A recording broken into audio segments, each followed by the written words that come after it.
All right. Welcome to the April 2025 session of our Rural Health Association of Utah's Rural Resource Webinar Series. This is a series that's held on the first Thursday of each month, where we highlight essential resources for healthcare professionals in rural Utah to help them connect with resources they may not be aware of. Our goal with this series is to enhance health outcomes by promoting greater utilization of these resources and by fostering meaningful connections between professionals and the support that they need. Following each session, the recording and the materials will be available at www.rhau.org/RHAU-webinar-series. As the series continues, RHAU is committed to building a comprehensive and on-demand library of recordings of the sessions that will be available to the general public. Well, we sincerely appreciate everyone who's registered for today's session. Your participation is invaluable, and we hope that you find this information very useful. And we also want to give a special thanks to the Intermountain Health Foundation. Their generous donation makes this series possible. For today's agenda, we have two speakers scheduled for this month. The first will be Kelly Robinson from the Utah Department of Health and Human Services Division of Substance Use and Mental Health. And Kelly will be we'll be discussing suicide prevention and mental health resources available throughout rural Utah. And then Kelly will be followed by Joanne Britton, who will be speaking to us about Angel Flight West, which is a great program that's available here in Utah. Following each presenter's presentation, there'll be a 5-minute Q&A session as well. We now welcome Kelly Robinson. Kelly has over 20 years of public health experience working in communities as a case manager for seniors, building walkable community coalitions, and as a quality manager at a community health center. She's a fifth-generation Utahn, and like many Utahns, grew up river running, skiing, biking, and hiking. She enjoys being outside with her pit bull and heeler mix Poppy, and the fact that her two boys are grown up and are doing well. She also likes her current job as a program manager for the suicide prevention program, where her role is working with rural communities to affect the rates of suicide in the aging population specifically. Kelly, the time is yours. We'll go until 12:25. Thank you. I'm so happy to be here. And the point of my presentation is to hopefully be a meaningful resource for you guys. I currently work in a grant that is specifically for the rural communities and specifically even for older adults. So we'll kind of see we'll quickly touch on the data because people love to do data, but we have a pretty short presentation today. And what I want to do is give you hope. And sometimes talking about suicide can be a really deep topic. And something you need to do is take care of yourself for sure. If you have had recent events in your life, I want to give you the permission to take care of yourself and even just take the time off and take a break and breathe, get some water if there's anything that's upsetting for you. And also know that we're here at DHHS and out in your community. I work with a lot of partners that can be of great help. So next slide. I'm really, like I said, looking to get you resources around suicide prevention in your community. Go ahead and do next slide. I'll have to do like this or something. So one thing you can start looking at as you're out in your community is risk factors. General risk factors where you may need to actually take some extra steps are things like social isolation, substance use issues, both legal and illegal drugs, access to firearms, and difficulty adjusting past trauma. So these are kind of some of the things to keep in mind as you're talking to people in your community, and even maybe do a little bit of an assessment right now. How do you think your community's doing on some of these levels? Go ahead. So I'm going to share some data. One of the things we just do this to kind of tell you the purpose of sharing data, because it can be a little discouraging, but the point is to give you confidence and knowing like the point of what I'm going to talk to you about is resources and finding someone to reach out. Go ahead. So this is what's a bit disappointing. You can kind of see that we're in that clump of the highest rates of suicide. Does anybody have any ideas why they think this could be, or some of the factors?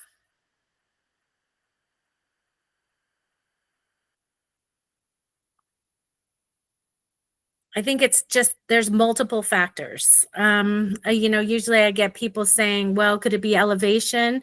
Because a few years back, they did find some serotonin level differences with elevation. But when you kind of look at this data, Oklahoma doesn't have very high elevation, neither does Alaska.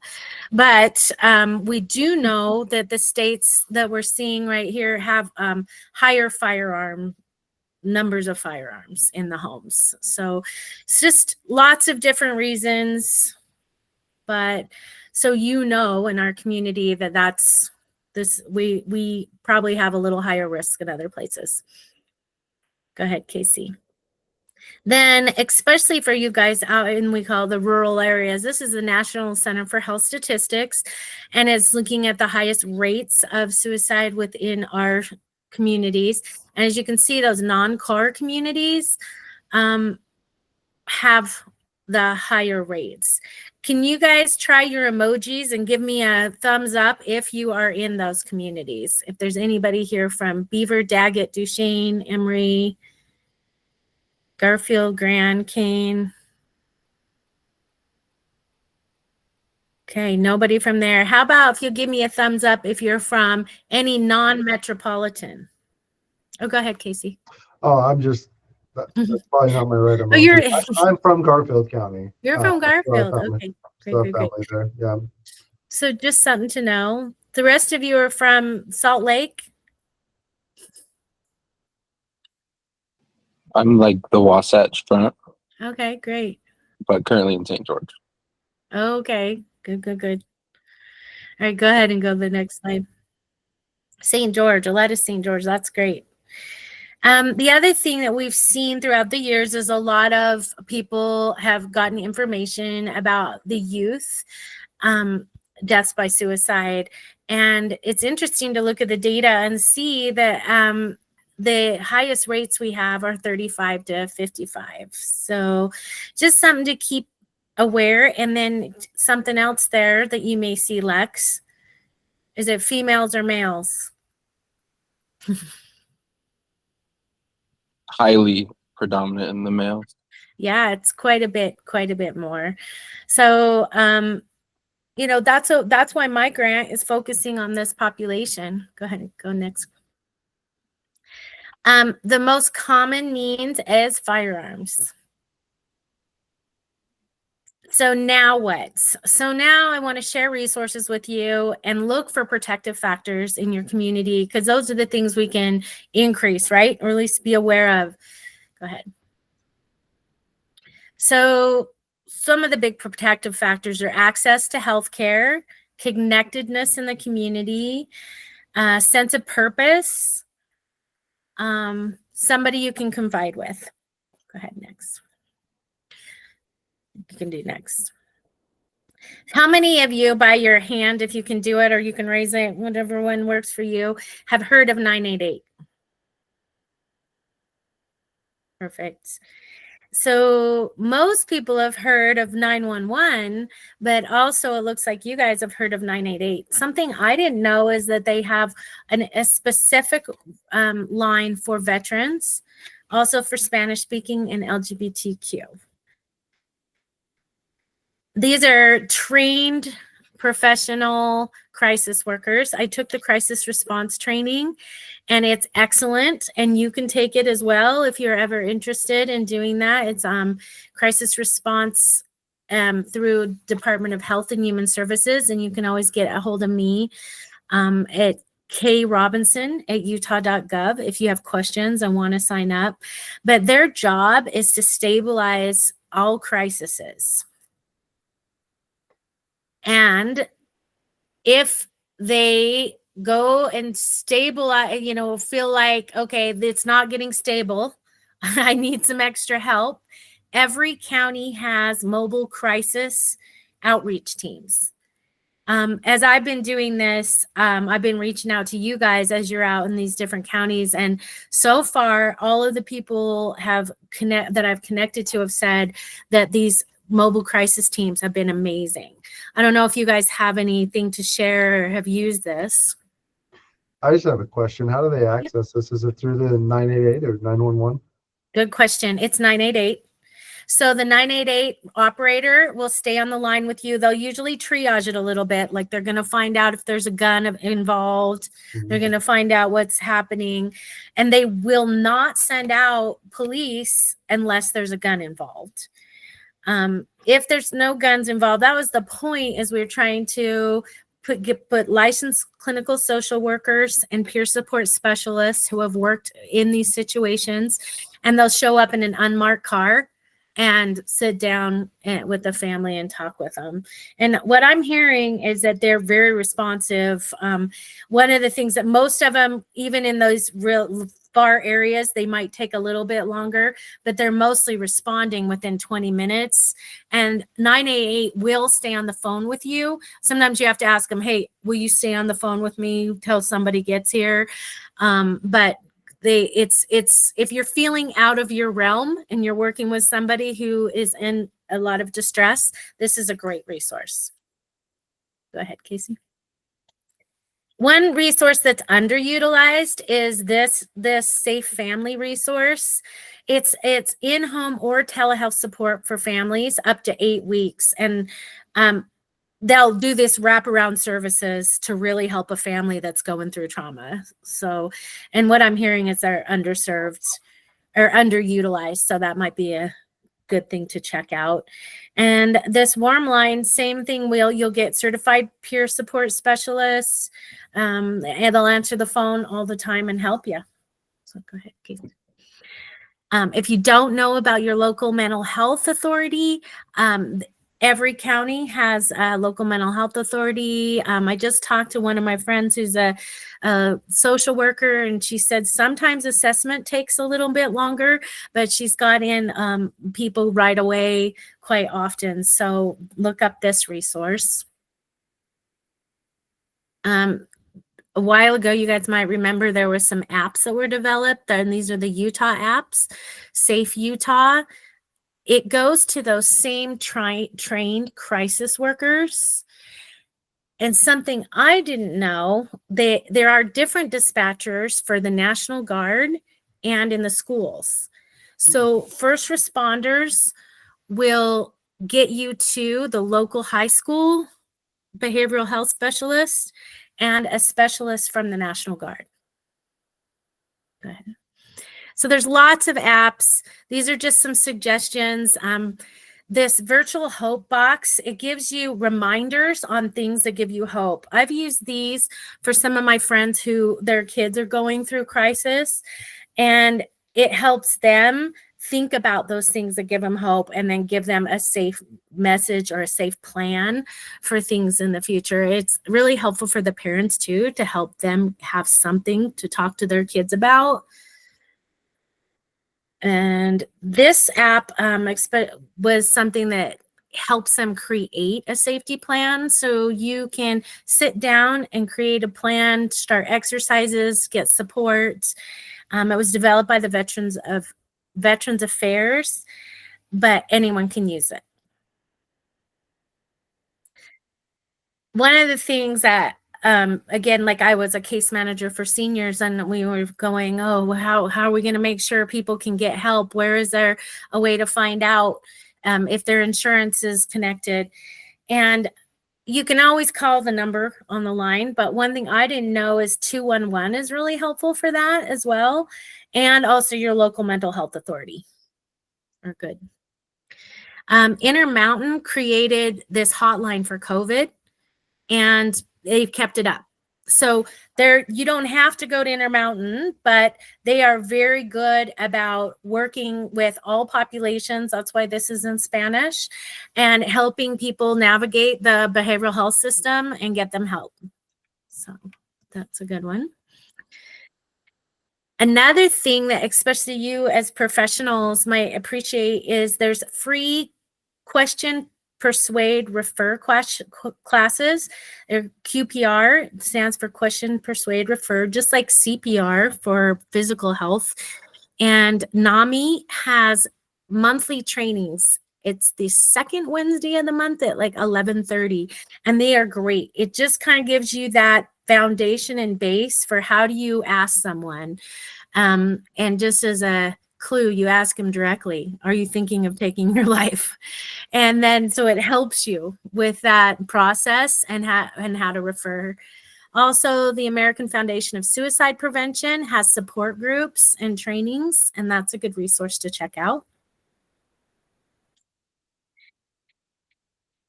We saw that firearms are the main lethal means. I mean, we looked at how, men are our biggest group that are having suicidal completions, and a lot of it's just because of the lethality of that firearm. So another thing, us and Intermountain have gun locks that are available for free, and if you think you can get out about 100 gun locks to people who need them, we will get you a box. So Carol Riddell is my boss. Jot down her email or me at krobinson@utah.gov, and we'll get you some free gun locks. So there is a voluntary firearms restriction. So you can voluntarily bring your firearms into any law enforcement office. You can always get your firearms back, but this is a temporary thing. And if it's not safe in the home, this is a place you can go. Other thing we have is medication disposal bags. So again, give Carol an email and we'll get you that information. The Live On website is a really great resource. Just to give you guys a heads up, there's all these different firearm safety playbooks, different things for different populations. Caring Connections offers grief support. That's an online process, and so it's something you can do with, from rural areas. It might be helpful. And then the next slide is the Sharing Place, and they are focused on children and their families. And Intermountain has some also ongoing grief support groups. So we do longer presentations. They range from an hour and a half to 3 hours or even days. So if there's a need in your community and you want to reach out to me, I'd love to hear from you. As a quick, easy, if you're going, okay, I'm going to get on liveon.org. We've also put these little 6-minute different playbooks that you can learn from. So go ahead and go to the next slide. So we have them in English, Spanish, and military. And as you can kind of see on the side there's the different lessons. They just take 6 minutes each for those lessons. And then you can go to the next slide. And then at the end, you do get a certificate that shows you completed. So especially if you know other people you're working with, it's a good introduction to how to help prevent suicide in your community. Go ahead. When you have an event in your community, this is a great toolkit. One of the things what is said and how it's said is really, really important. Again, reach out to us if you want more info, but also this postvention toolkit is a great resource. We worked with the Salt Lake Chamber of Commerce to develop this toolkit, and it's about workplaces. So if you have an event in a workplace or know someone that this might apply to, this is a great resource for you. And one I really like is this, it's about senior centers, but it really applies everywhere. It's a great Spanish and English resource for you for suicide prevention. How to increase those protective factors, have different events in your community. So that was pretty fast and I'm hopefully easy, and I hope give you guys some resources. But do you have any questions? Kelly, is there a place where all these resources are listed out?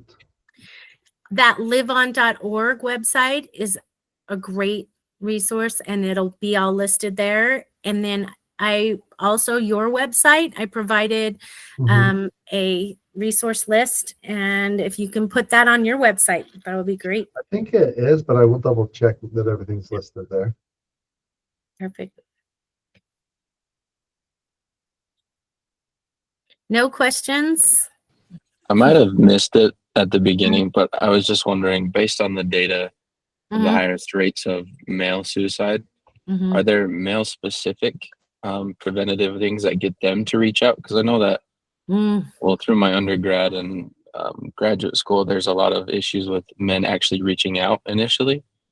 So I just wanted to ask if there's any resources specific to them. And if you look at it, it's men and maybe older adults, right? Also, and those are the people that have the highest incidence. So it's one of the things that we're working with that question, persuade, refer, and that idea in the community is just asking people. You'll see signs. People will, everybody has different signs, right? But so like maybe men won't say that they're hurting, but you'll notice that they maybe are retreating or giving away their stuff. Or so one of the things it was hard for me to do. I have to tell you, I had an incident when I was just walking in the dog park, and a man kind of told me he doesn't know why he should go on anymore. And instead of ignoring that question, just directly ask them, are you considering taking your life? Because it throws, somebody asked me the other day, are you depressed? And I went, oh, maybe I am depressed. I'm sounding depressed. So it's that, getting the communities to start asking the question, not be afraid of it. Be okay as men. I feel like you younger guys do better with that. What do you think, Lex? I would agree. I think we've done we've done really well with communication to the younger generation. But again, I think it's really difficult. I notice it with just family friends that are like the dads or my own father. They never talk about their feelings or anything in general. And so you never really know what's going on unless you could sit down for long periods of times and communicate. So that's always a struggle. And I feel like they're really easy to shut down. And that's one thing, sticking with them, right? Keeping with it, going, hey, I care about you. I'm asking because I care. Some of the media that we're putting out right now is more intergenerational, and how to grandma, you notice grandma, is she not feeling okay? And go over to her house. Go ahead, Tracy.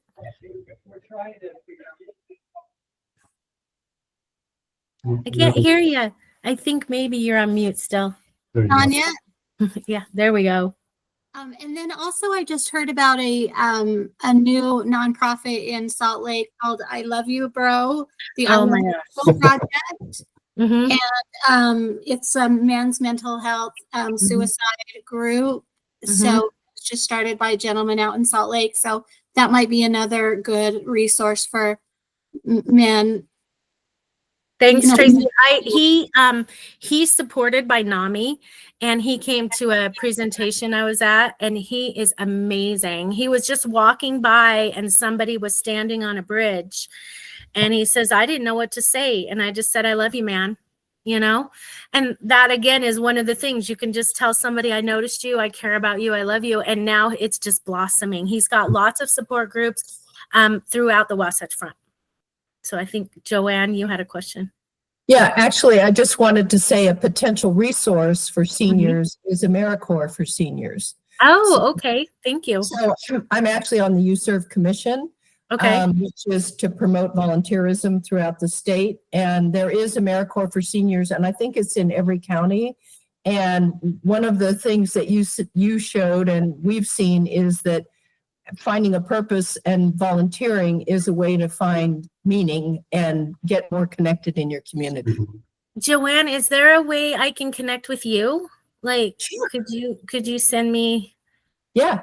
Put in the chat maybe, or send an email, because I would love to do more outreach like that, like you say. And I think that senior center resource might be of interest to you.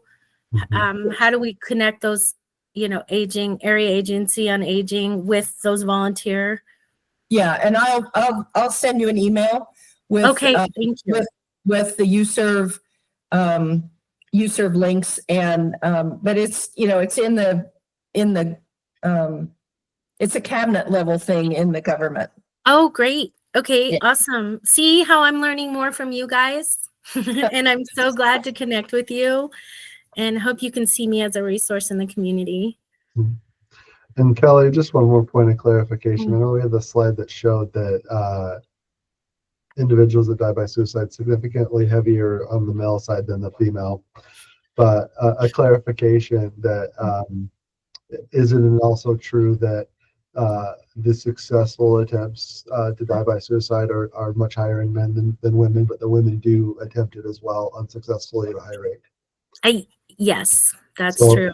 I bring that up just to say, we focus on our men in the population because they die by a high rate, but don't forget about our women as well, because they may not have as high of a rate of dying by suicide, but they do attempt it unsuccessfully many times. And it shows sadness, right? It shows that they reach out for help. And so again, that just knowing your community, being aware, not being afraid to ask and show you care, and just help build more protective factors in our communities. That's kind of what we can all do. So I appreciate you guys being here and your time. Thank you, Kelly, and really appreciate it. This is a difficult subject to talk about, but it's the stigma has kept us from speaking about these topics, and that's counterproductive. So I'm glad we were able to talk about these resources and that you were able to present to us today. Have a great one. Thank you, Kelly. We'll get ready to move on to our next. I've got the Q&A slide in the wrong spot. Sorry. So we're gonna have a presentation from Joanne Bratton about Angel Flight West. I'll get to your cover slide here. Joanne lives in Cedar City and is a volunteer with Angel Flight West. She's not a pilot, but she focuses on spreading the word about the services that the Angel Flight West volunteer pilot provide with healthcare facilities and patients. She's also one of the organizers for the annual Santa Flight, where the Utah Wings brings Christmas gifts to Title I schools in Utah. And Joanne, I'll turn the time over to you. Great. Thanks so much, Casey. I'm excited to be here and share a resource with you all that can help your patients reach care if they can't get the care they need at home. Before I dive into my slides, we're going to show a short video that pretty much covers it all. And you should be able to hear this when I hit play, but if you're not hearing it, let me know. Okay. And this is about a little girl in Utah. Welcome back. She hasn't even learned to talk yet, but a little girl from Utah is overcoming remarkable odds. Taylor Tolman has cancer, and angels are helping with a battle for her life. Mike Hedrick tonight with the remarkable story. What's the name? Not even 2 years old, and this tiny girl from Utah has made a very unwanted habit of checking into a Los Angeles hospital. She looks healthy, she acts healthy, and if Taylor Tolman could utter the words, she would probably tell you she feels healthy, but her eyes reveal a very different story. She'll always have that white glow. A story unknown until her parents noticed something in photographs. It was a pale, foggy look to her pupil. Instead of the typical red eye often seen in pictures, it's called red reflex. Her left eye looked almost transparent. They went to a doctor in Utah, got her checked out, and the diagnosis: the tumor's all this white part. We were really concerned. There's no way she can survive that. Was 1 in a quarter million. With the evidence staring them in the face, her eyes were nearly consumed with cancerous tumors, immediately threatening her sight and ultimately threatening her life. It's such an unknown. We didn't know if she was going to lose her sight, if we were going to be raising a blind child. Taylor needed treatment, and she needed it now, but the most experienced doctor to help her was 700 miles away. So every 3 weeks, she would have to fly from Salt Lake to Los Angeles. It's frightening, it is expensive, and there's no guarantee she would be healed. We knew with flights every 3 weeks the expense would be enormous, and she stumbled upon their website. That website he's talking about is angelflight.org, and what these so-called angels do is often praised as heaven sent. Angel Flight 57 Kilo Charlie. For most of his life, Keith Christensen has been a pilot in the Utah Valley, flying his plane for recreation and business operations. He spent nearly 4 decades in the air, but for the past several years, I'll do it as long as I can. this simple aircraft has taken on a very different role. Now, transporting those in need of medical attention Roger that 7 Kilo Charlie. to just about anywhere they need it. Sometimes we don't get the chance to help people personally all that often in society today. Christensen is just one of about 7,000 Angel Flight pilots in the United States who donate their time, their plane, and their fuel to help people like Taylor. People who are sick, people strapped for cash, people who need specialized help but just can't get it on their own. I'm lucky. I'm lucky that I can go do it, and I would expect that most people in our community would be willing to do something just like this if they could. It's been nearly a year since Angel Flight began flying Taylor to and from her treatments at Children's Hospital Los Angeles. It's a routine she's become very familiar with. I'm gonna give you this. Now she knows. A routine she does not fully understand.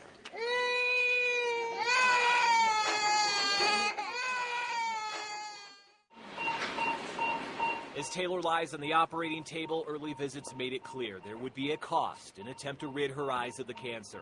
There was swelling, there was pain, and there was no guarantee the lasers would save her sight. But this latest treatment would prove to be one of the more stressful ones.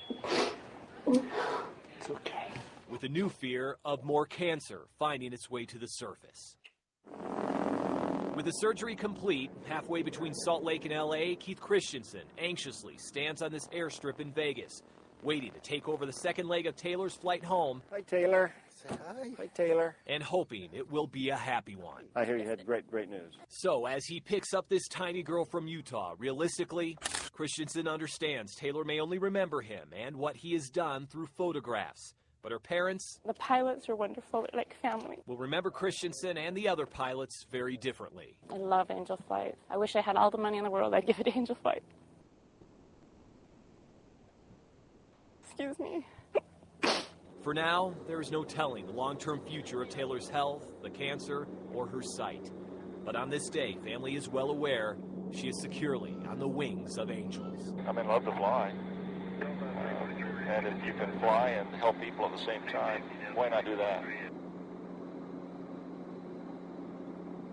What a cute little girl. Oh, precious. To learn more about the Angel Flights, you can log on to our website, KUTV.com, and follow the 2 news links. Wow, what a story. Do angels have wings? I think You so. bet they do. All right, Joanne, I'll get your slides back up here for you. Thanks, Casey. Uh-huh. I always cry when I see this video. Sorry. But the good news is, damn, that Taylor is about 15 years old. I think, Jess, isn't she about 15 years old? And she's doing great. So on to what we do. So Angel Flight West serves the 13 Western states. You can go to the next slide, Casey. Thanks. And we use donated flights from our volunteer pilots to fly people to regularly scheduled medical care. Throughout the Western states, we serve over 2,000 passengers each year with about 5,000 missions, and we have 6 million in-kind donations from our pilots because the pilots pay for everything. They pay for the flight, they pay for their fuel. There's no cost to the facility or to the patient. Next slide. So we provide a variety of services. The most common one is non-emergency care for people from rural areas to get to treatment. So if one of your patients needs to get to care in Southern California or in Salt Lake City, we can transport them. We also have specialty camps, especially during the summertime, burn camps, kids going to, kids who have cancer, kids whose families have cancer. There's a variety of camps during the summertime. We also can help survivors of domestic violence with relocation. Those are always a little trickier because they tend to be last minute. We also fly medical providers to rural areas. In Utah, we fly doctors from the Moran Eye Institute down to Blanding and to the Four Corners area. Disaster relief efforts and drills, we do a lot of help during that, like earthquakes. The earthquake in Haiti a few years ago, we used some of our donated miles from from Alaska Airlines to get people, social workers, to there. We do blood transplant for blood banks, so we can fly blood from the metropolitan areas to the rural areas. And then also we'll fly caregivers. So if you have a patient who's in hospice, potentially we could bring family to them because the family might not be able to get to them. And we're also now working with some service dog companies or nonprofits to fly animals, dogs that have been identified out of shelters as potential training for service dogs. Next question, or next slide, please. In Utah, we have 99 pilots, and last year we flew 243 missions, 80 different passengers, and 60 healthcare facilities. Pilot donated cost was about $750,000.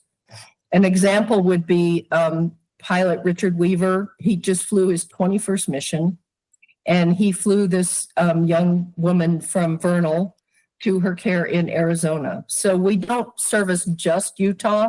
If people fly, that we often have people coming from states into Salt Lake or from Utah going to other places.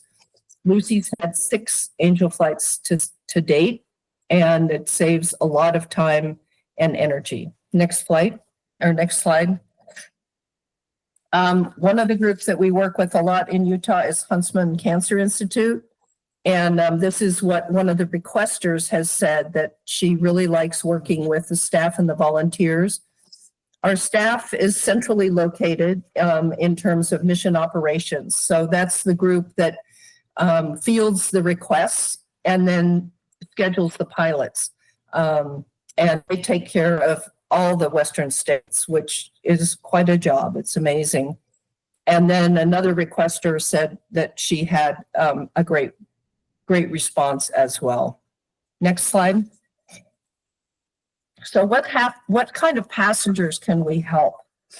They have to be medically stable and ambulatory. Obviously, if they're a child, their parent can put them in the plane. But our pilots are amazing pilots, but they're not doctors. So the person must be medically stable. They have to be able to sit upright wearing a safety belt for the duration of the flight. And these are generally smaller planes. This isn't Delta. So we need a scheduled appointment with a minimum of 1 week notice, again, because there's paperwork that has to be done with the healthcare facility and with the patient, plus the pilots are volunteers. So we need to have time to organize everything. There has to be either a financial need or a geographic consideration or immune compromise, and traveling a distance of less than 1,000 nautical miles. So again, it's the Western states, and these are small planes. And you want to be able to fly in a small, unpressurized aircraft. Usually the patient, whoever that is, goes with at least one other person. Obviously, a child goes with a parent. And if they're an adult, they're going to be going with probably a friend to help them, or spouse or whatever. Next slide. So as I mentioned, most flights are provided in a small single engine aircraft, and you can bring along family. We can sometimes accommodate service dogs, but they usually would have to be in some kind of a crate. It's really at the pilot's discretion, but that's always something you can ask about.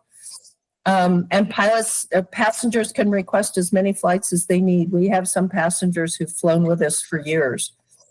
Most are 900 miles or less.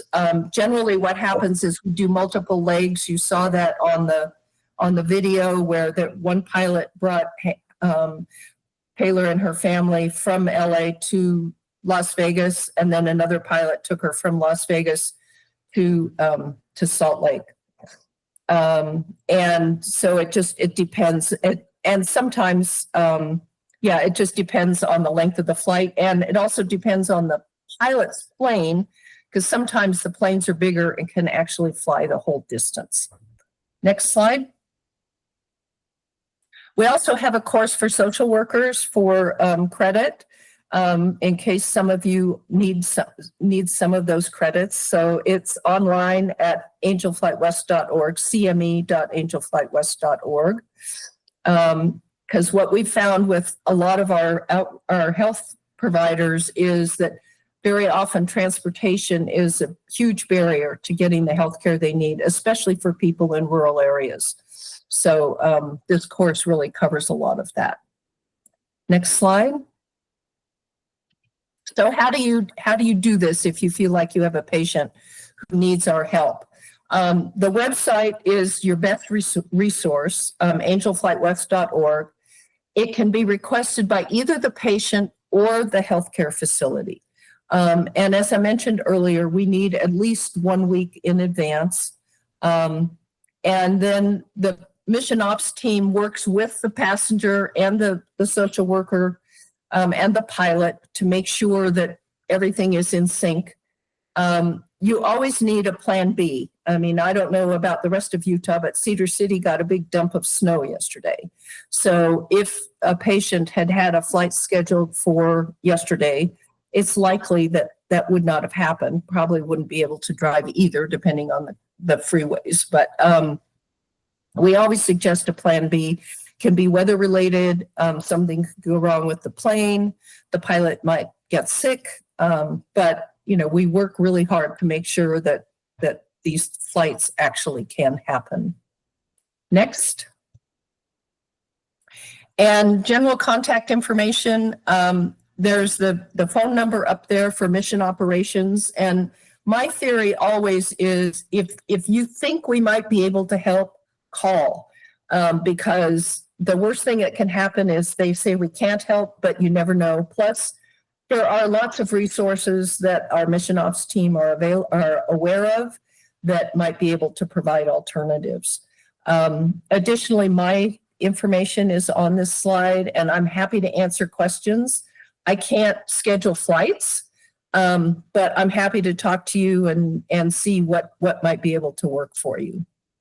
So, any questions, comments? This is the interactive part, you guys.